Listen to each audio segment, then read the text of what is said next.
Awaken to love. What's up, y'all? Greetings, blessings, salutations, and highest honors I bestow upon thee. This is Awaken to Love, episode 11. And I couldn't be more grateful to be just exactly where I am right now in Moab, Utah. Right beside I don't even know the name of this creek that I'm next to. Right beside the Mill Creek in Moab, Utah, at the home of my dear friend Richard, who invited me over. I'm just in between tour dates right now. Just came from Boulder, Colorado, and I'm on my way to Sedona, Arizona. Turned out Moab was right halfway in between both of those places, so I figured I would come out and check out Moab and hang out with Richard and his friends. We've been jamming out here. I'm still blown away by just how beautiful this location is. If you're watching, like I am, as I speak, I'm looking at the scenery behind me, and there's just this beautiful creek flowing, running wild, as they say, and carving out this beautiful canyon. And so I just woke up here in the house, of course. I woke up and just right through the windows is just this beautiful view of this canyon. This is something that I just don't see in Florida. You know, this is just a whole other type of vibe than what I'm used to. It looks like I'm in the middle of a painting out here. It's so beautiful. Anyway, the tour is going great. Yeah, I'll talk about some of the things that are coming up. The very next thing I'm performing is Sedona, Arizona Ecstatic Dance on Thursday, November 13th, which is only 2 days away. That is going to be so awesome. I've seen clips of their dance, and it's on a beautiful cliffside outside venue. Gonna get some sunset magic flowing. So yeah, I just feeling so honored to be performing for my first time at many of these ecstatic dances. I've been welcomed into all these beautiful communities across the country, and you know, I just love it. I love ecstatic dance. I love to dance on the dance floor, and ecstatic dance is like, you know, to me, probably the highest form of, you know, a dance gathering. You know, it's very intentional. You've probably heard me talk about ecstatic dance a lot, but if you're totally in the dark, you know, it's an intentional dance gathering where there's no talking on the dance floor, there's no drugs, there's no alcohol. It's a sober event, and the whole point is to get completely immersed in your dance flow. And I know personally, as someone who loves to dance, I have certainly reached, you know, deeper, more vibrant, and more potent experiences of dance on the ecstatic dance floor than I think anywhere else. You know, perhaps at festivals, you know, at the right kind of festival with the right type of intention behind it and the right kind of crowd, you know, you can get pretty deep in your dance at a festival. However, the ecstatic dance container is just so beautifully curated that I think there's just really nothing else quite like it. So that's what I love about ecstatic dance, and yeah, can't be more stoked and more honored than I am to be performing where I am. Yeah, just recently I played the Boulder Ecstatic Dance. I played live looping for the Dance Lab workshop, which is like a warm up for the greater dance. My friend Conrad was the DJ for that. And that was such a huge success. You know, I felt so welcomed into the community, and I will most likely be performing for a full set in the future for Boulder Ecstatic Dance. That was a great one. Before that, I performed a full set for the Durango, Colorado Ecstatic Dance. I love Durango, and I was really charmed by this town. last year on my summer tour, so was really happy to be included and invited as a DJ for their weekly dance. The one before that was Nashville, Tennessee. I performed for their weekly Sunday ecstatic dance, and you might know that Sunday morning dance is my favorite kind of ecstatic dance. I love having these dances on a Sunday morning because it's just such a beautiful energy with the sun shining and the freshness of a new day. You know, I still have lots of energy at that time of day. You know, I feel like I can really just get more out of a dance when it's on a Sunday morning, and it usually comes along with like just more of a bright, shiny, uplifting energy on the dance floor and in the music that is shared. So yeah, I gotta play favorites and say that Sunday morning dance is my favorite kind. However, it doesn't mean that I love these other nighttime dances any less. It just means, you know, as a generalization, I love dancing on a Sunday morning. Nashville, Tennessee was my first out-of-state date on this particular tour.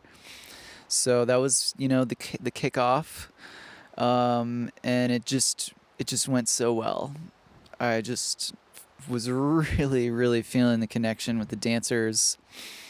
Everyone on the dance floor looking so lively, so bright, so vivid, and I just felt so well received and so welcomed.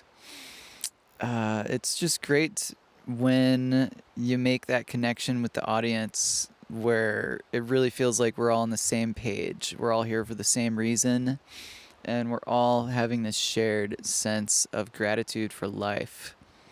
Just like I am right now as I drink some fresh spring water that I just filled up right from the ground.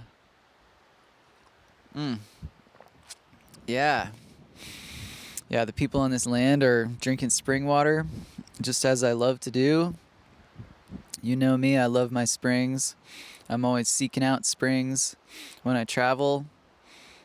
And I'm already missing my Florida springs, but good thing I got a few days in at Rock Springs before I left Florida, and that's my very favorite Florida spring.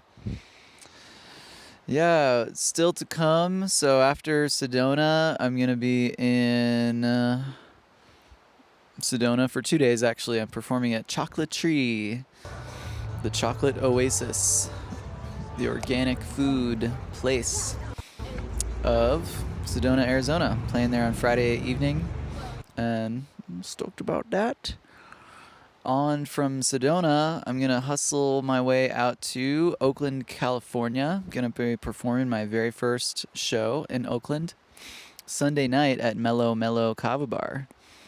And with any luck, I'll be able to get into town early enough to catch the Sunday morning Oakland ecstatic dance just for the love of dancing and connect with the community, maybe spread the word. Yeah. Speaking of Oakland ecstatic dance, Oakland, California, ecstatic dance is like basically the dance that was responsible for all of the ecstatic dances that came later in North America. Let's say the contiguous United States. The very first ecstatic dance tradition began in Hawaii on the Big Island. I have not been there, but that's what I've heard. And from what I understand, the people of Oakland, California, basically they took it. They borrowed it from that, you know, with permission from the Hawaii community. They ported that concept of a container, and they began the Oakland, California ecstatic dance, and it has maintained a large, vibrant, supportive community ever since then. I think that was about 30 years now, late 90s, maybe early 2000s. But yeah, all the ecstatic dances in the rest of the country basically grew from that. So there's like a huge sense of authenticity and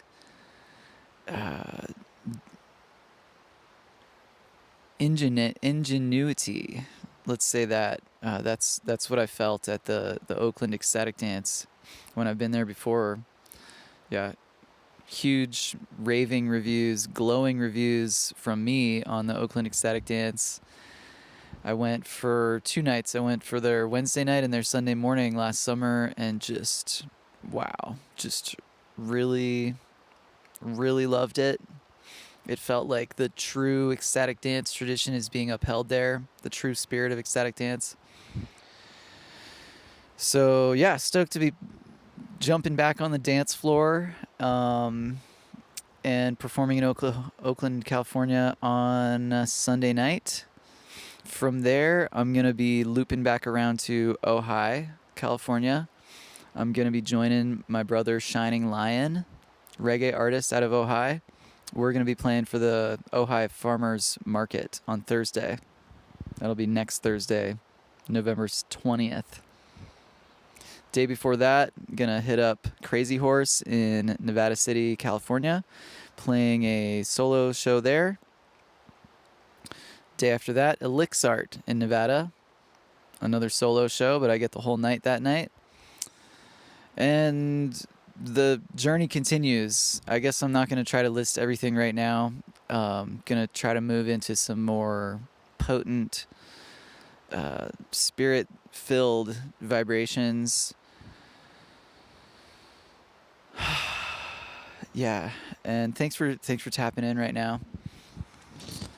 Yeah, I guess I'll share some of what's on my heart. I've been on a break from the podcast basically ever since like a year ago. Summer of 2024 was the last time I released an episode, and that was Fungi Flows with Faye Wildflower.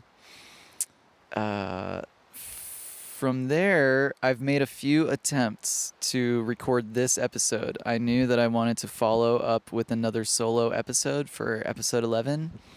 I made a few attempts and scrapped them. I just crumpled them up like pieces of paper, threw them in the recycling bin. Whatever it was that I was trying to get into, I don't know. I had to let it go. But here I am, following up finally. I'm in the right headspace, I'm in the right heart space, and I'm wearing my rose-colored glasses. I got these from Denver, Colorado, a Goodwill thrift store right downtown, and I feel like these are my favorite glasses ever. I hardly ever wear anything else. I like to wear these even when I'm inside. I feel like it's great to kind of filter out some of those harsh fluorescent frequencies that come out of some of the light bulbs, and when I'm doing computer work, it's good too. So yeah, I guess I'm kind of leaning into this look and feel of the rose-colored glasses, and as a metaphor for life, it kind of reminds me just to look at everything in the best light, and to look at people in the best possible light. I've really just been feeling so much love for my fellow humans.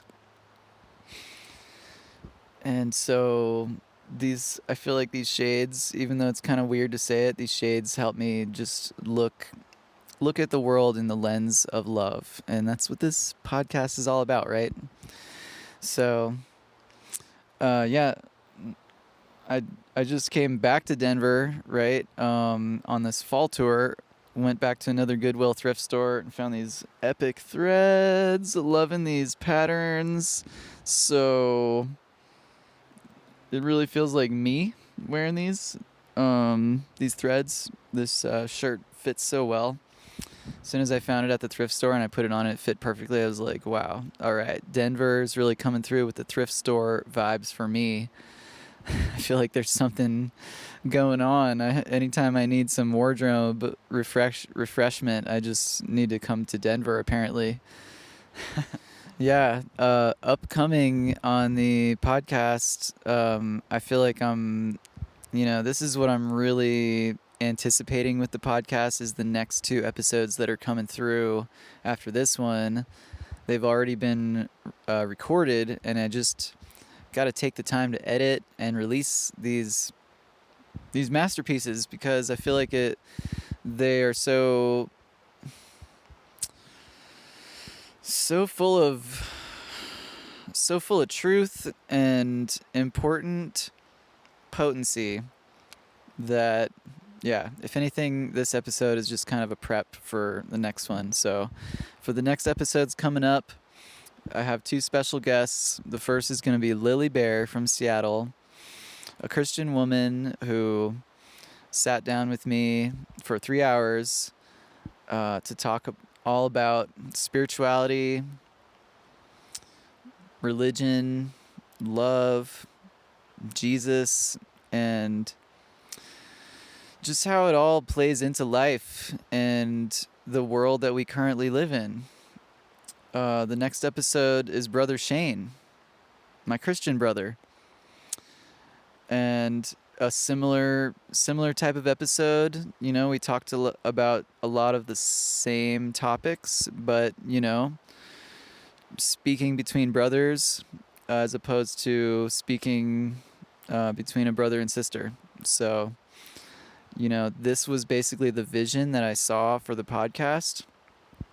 Before I recorded those episodes, I had it in my head that I wanted to meet Christians and have them on the podcast.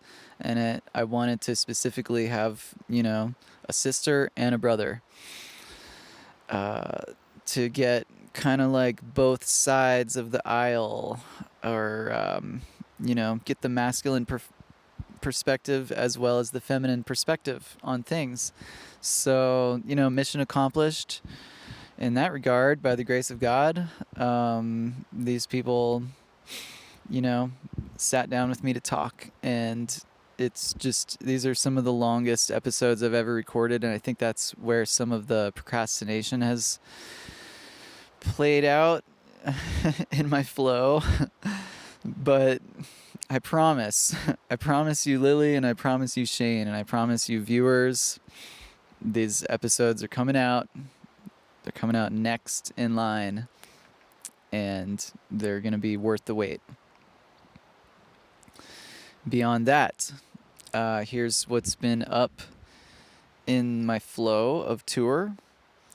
So I went to a Quakers meeting. You know, the Quakers are kind of a relatively small in numbers congregation, a denomination of Christianity.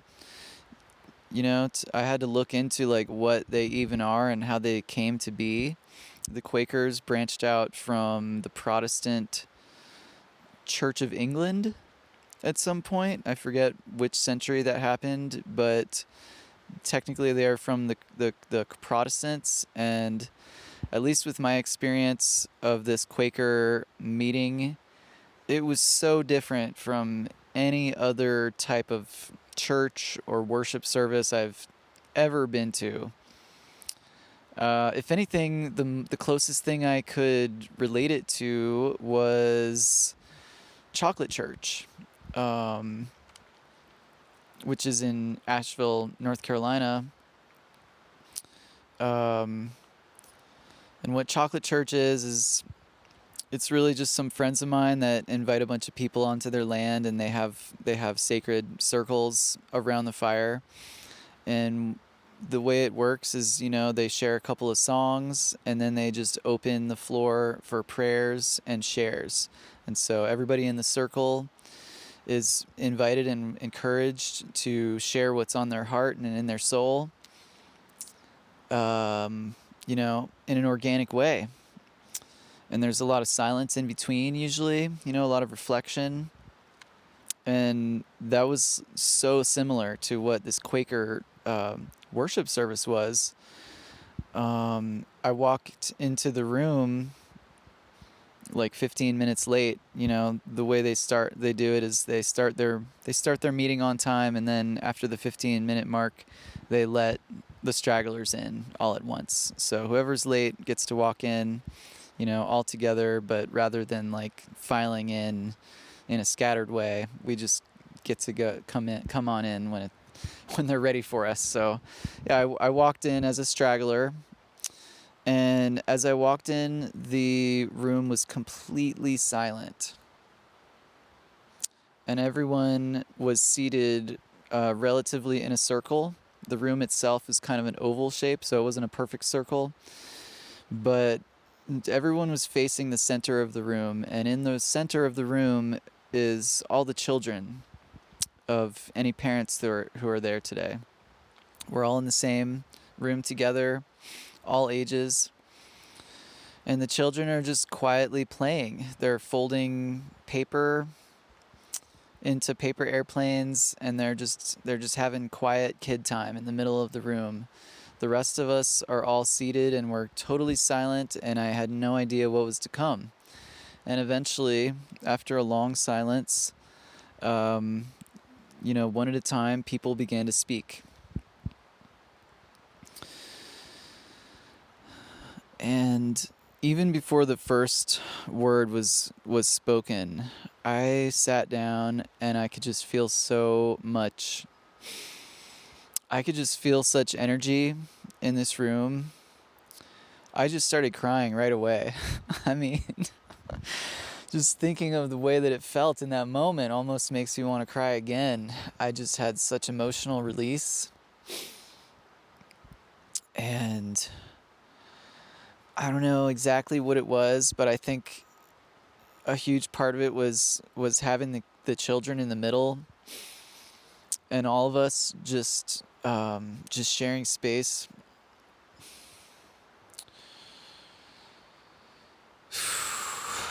In such a reverent, sacred kind of way.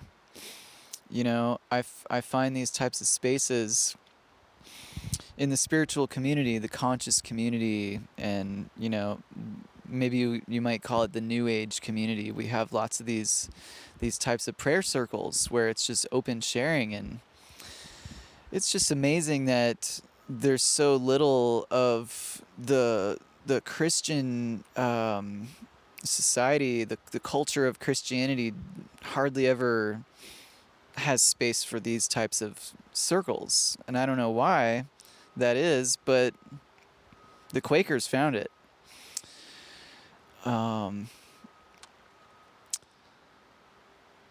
What I learned later on is that even among the Quakers, which is otherwise known as the Society of Friends, or the Religious Society of Friends, their church is actually called the Meeting of Friends.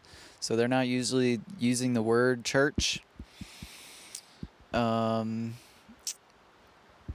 They're just meeting up as friends. And apparently they decided to use the term friends, was quoted from John, the Gospel of John. There's a part where it says, "You are not servants, you are friends," because servants don't know the intention of their master.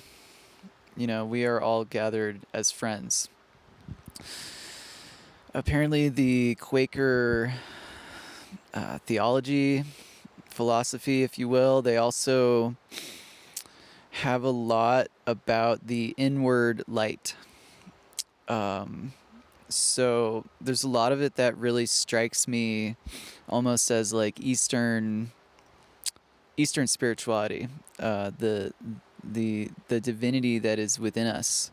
They see the inward light as basically the light of Christ within each of us. It's a lot to wrap my head around. So what I discovered was that even among Quakers, this particular style of worship service that I participated in is rare among Quakers. So as for statistics, according to Wikipedia, there's only like 340 something thousand Quakers in the world, and they're spread around the world. But there's less than 1 million. There's less than 500,000 Quakers. People actually identifying as, this particular spiritual group. Among those 340 something thousand, 89% of the Quaker congregations are using a programmed worship service, which, just based on what I read, they resemble more of like what we usually see from a church service. There's a Bible message that's integrated. There's like a, more or less like a priest or a pastor. There's someone leading the service and like doing most of the talking, and that's how most of the Quaker meetings are. The other side of it, the other 11% of all Quakers are doing it the way that I witnessed, which is unprogrammed worship service, where we all just sit in silence and we wait until the Spirit moves within us and guides us to speak. That's how they were doing it there, and I absolutely loved it. I mean, I honestly can't wait to get back into that space again. That's all I could feel. That's all I could think. As soon as I was in there, I was like, I want to be here again. I want to be here like more in this space. I had to remind myself to just be present with the moment and not even worry about what's to come in the future.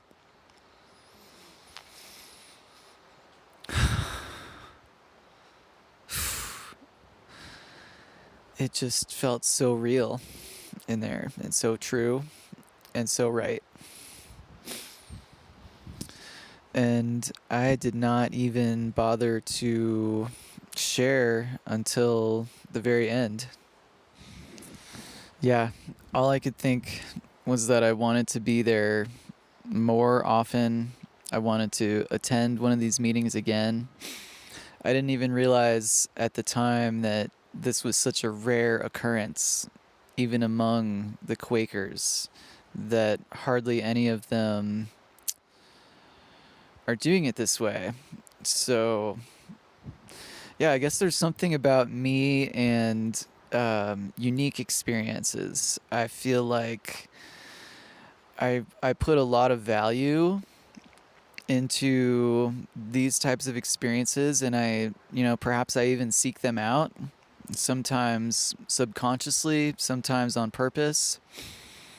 But I mean, look at me, I'm playing the Chapman stick. Even as a professional musician, I'm playing an instrument that most musicians have never even heard of. So even among my peers as musicians, I seem to be just a bit of an oddball. I like to call myself a unicorn.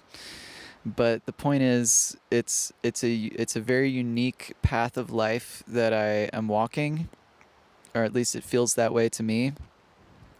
And so that's why it feels extra special that I stumbled upon this Quaker meeting, which in and of itself is a rare occurrence. Yeah, it felt like something I could really get into. The only thing that I felt like was actually missing for me in this meeting was the songs and the singing. There was only one song that we sung, and that was because one of the friends who shared to the circle led us in a song. So they don't have any prescribed or scheduled singing throughout their services, but it can happen if the Spirit moves one friend in attendance to guide us in that way. And the song that they led us in was a very familiar melody, but I wasn't too familiar with the lyrics. I know I've heard it before. It was like, it's a gift to be simple, it's a gift to be free, and na na na na na na na na na. Yeah. It was great. Everybody in the room knew the words except for me. They were all singing it. But I guess even that itself is pretty cool that there's nothing scheduled about the singing, and it kind of tells me that, you know, I could even be the one to lead a song, next time if it feels like the spirit is willing it. Yeah. And the only reason I found out about this at all was because this Quaker meeting house of friends was located just a couple blocks from the house where I was staying with some friends in Boulder. I woke up on Sunday morning nice and early, unexpectedly early.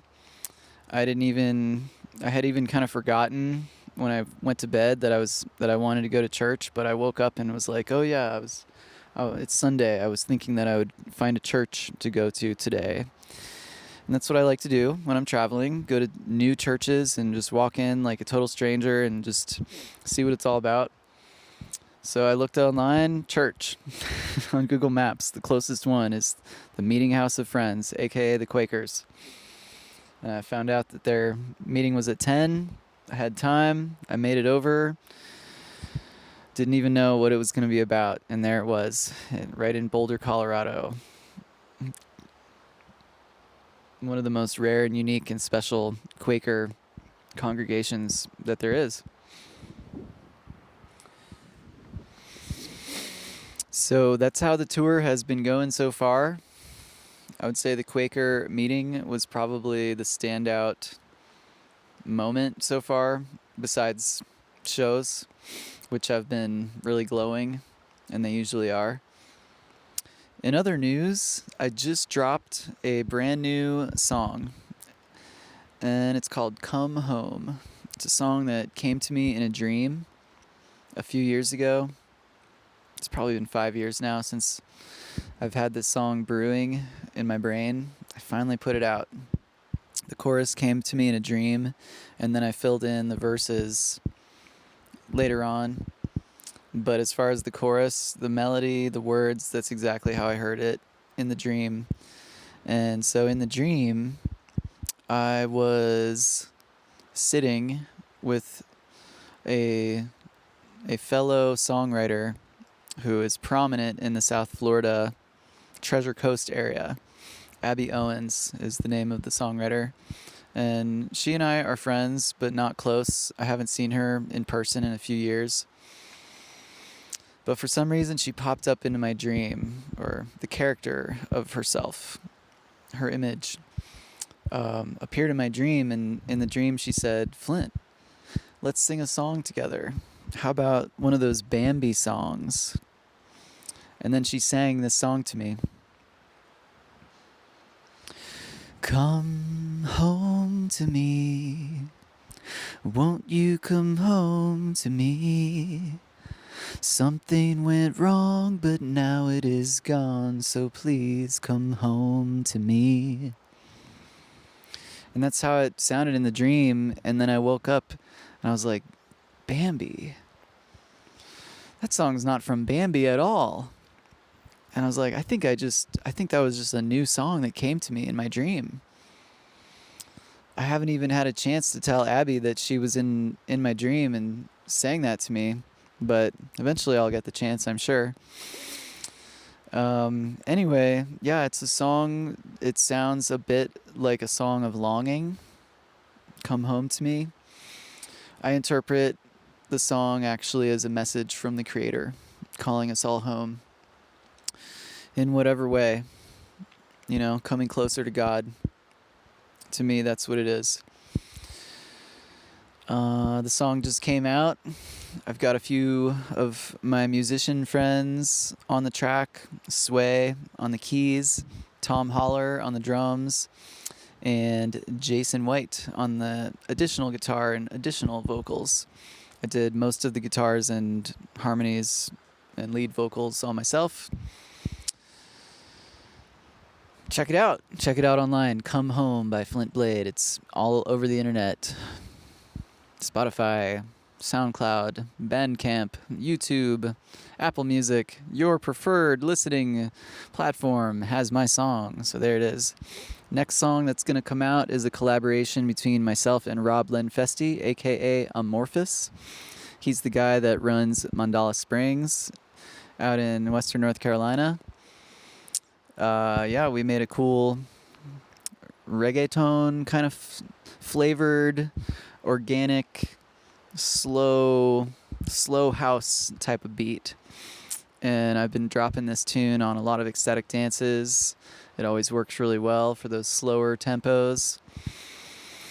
And by Jove, that's going to be the next track that comes out, if I can help it.